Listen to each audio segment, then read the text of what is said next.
नमस्कार हरि प्रेमियों, माइंडफुल भक्ति चैनल में आपका स्वागत है। हरि प्रेमियों, कैसे हैं आप? उम्मीद है आप सब अच्छे होंगे। आइए आज का प्रसंग सुनते हैं। माघ मास का महात्म्य, अध्याय नंबर 3, आगे की कथा। हरि प्रेमियों, वीडियो को अंत तक जरूर देखना। अगर आप चैनल पर नए हैं तो प्लीज़ सब्सक्राइब करें और बेल आइकन को ज़रूर दबाएं ताकि आप तक हमारे सारे नोटिफिकेशन पहुंचते रहे। हरि प्रेमियों, आइए जानते हैं माघ मास के अध्याय नंबर 2 के आगे की कथा। अध्याय नंबर 3। तब राजा दिलीप कहने लगे कि हे महाराज, यह पर्वत कितना ऊंचा और कितना लंबा चौड़ा है। तब वशिष्ठ जी कहने लगे कि 36 योजन, 1 योजन 4 कोस का होता है ऊंचा, ऊपर चोटी में 10 योजन चौड़ा और नीचे 16 योजन चौड़ा, जो हरी, चंदन, आम, मदार, देवदार और अर्जुन के वृक्षों से सुशोभित है। दुर्भिक्ष से दुखी होकर इस पर्वत को और फल फूलों से परिपूर्ण देखकर भृगु वहीं रहने लगे और यहाँ पर कंदराओं, वनों और वनों में बहुत दिनों तक तप करते रहे। इस प्रकार जब भृगु ऋषि वहाँ पर अपने आश्रम पर रह रहे थे तो एक विद्याधर अपनी पत्नी सहित उतरा। वे अत्यंत दुखी थी।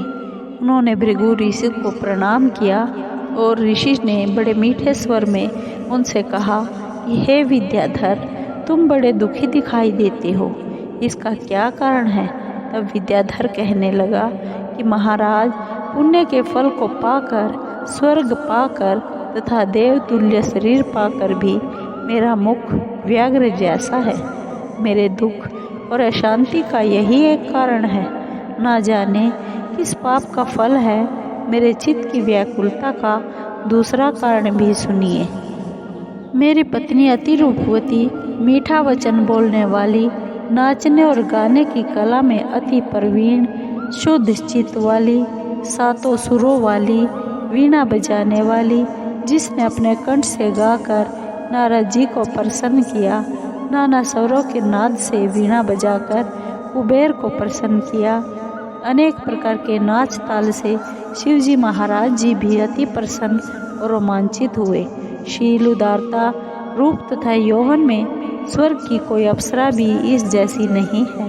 कहाँ ऐसी चंद्रमुखी स्त्री और कहाँ मैं व्याघ्र मुख वाला, यही चिंता सदैव मेरे हृदय को जलाती है। विद्याधर के ऐसे वचन सुनकर तीनों लोकों की भूत, भविष्य और वर्तमान की बात जानने वाले तथा दिव्य दृष्टि वाले ऋषि कहने लगे कि हे विद्याधर, कर्म के विचित्र फलों को प्राप्त होकर ज्ञानी पुरुष भी मोह को प्राप्त हो जाते हैं। मक्खी के पैर जितना विष भी प्राण लेने वाला हो जाता है, छोटे छोटे पापों का फल भी अत्यंत दुखदायी हो जाता है। तुमने माघ मास की एकादशी का व्रत करके द्वादशी न आने तक शरीर में तेल लगाया, इसी पाप कर्म से व्यग्र हुए। एकादशी के दिन उपवास करके द्वादशी को तेल लगाने से राजा पुरूरवा ने भी कुरूप शरीर पाया था।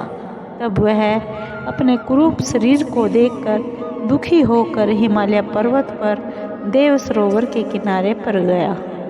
प्रीतिपूर्वक शुद्ध स्नान कर कुशा के आसन पर बैठकर भगवान कमल नेत्र, शंख, चक्र, गदा, पद्य के धारण करने वाले, पीताम्बर पहने, वनमाला धारण किए हुए विष्णु भगवान का चिंतन करते राजा पुरूरवा ने भी 3 मास तक निराहार रहकर भगवान का चिंतन किया। इस प्रकार 7 जन्मों में प्रसन्न होने वाले भगवान राजा के 3 महीने के तप से ही अति प्रसन्न हो गए और माघ की शुक्ल पक्ष की एकादशी को प्रसन्न होकर भगवान ने अपने शंख के जल से राजा को पवित्र किया। भगवान ने उसके तेल लगाने की बात याद दिलाकर सुंदर देवताओं का स्वरूप दिया, जिसको देखकर उर्वशी भी उसको चाहने लगी और राजा कृतकृत्य होकर अपनी पुरी को चला गया। भृगु ऋषि कहने लगे हे विद्याधर, इसलिए तुम क्यों दुखी होते हो?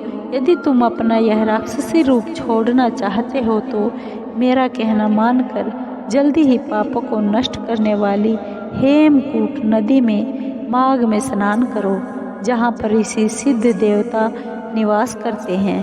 अब मैं इसकी विधि बतलाता हूँ। तुम्हारे भाग्य से माघ मास आज से 5वें दिन ही आने वाला है।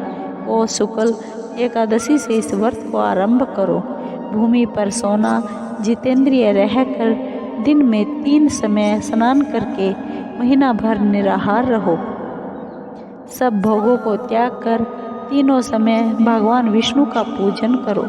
जब तुम द्वादशी को शिवजी स्तोत्र और मंत्रों से पूजन करोगे तो तुम्हारा मुख देखकर सभी चकित हो जाएंगे और तुम अपनी पत्नी के साथ सुखपूर्वक क्रीड़ा करोगे। माघ मास के प्रभाव को जानकर सदा माघ में स्नान करो।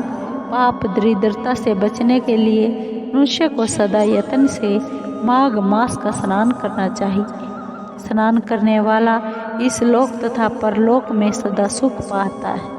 वशिष्ठ जी कहते हैं कि हे दिलीप, भृगु जी के यह वचन सुनकर वह विद्याधर अपनी स्त्री सहित उसी स्थान पर पर्वत के झरने में माघ का स्नान करता रहा और उसके प्रभाव से उसका मुख देव सदृश होकर वह मणिग्रीव पर्वत पर आनंद से रहने लगे। भृगु जी भी नियम की समाप्ति पर शिष्यों सहित ईवा नदी के तट पर आ गए। हरि प्रेमियों, आगे की कथा अध्याय 4 में आपको सुनाई जाएगी। हरि प्रेमियों, वीडियो आपको कैसी लगी? अगर आपको वीडियो अच्छी लगी हो तो प्लीज़ लाइक कीजिए, शेयर कीजिए।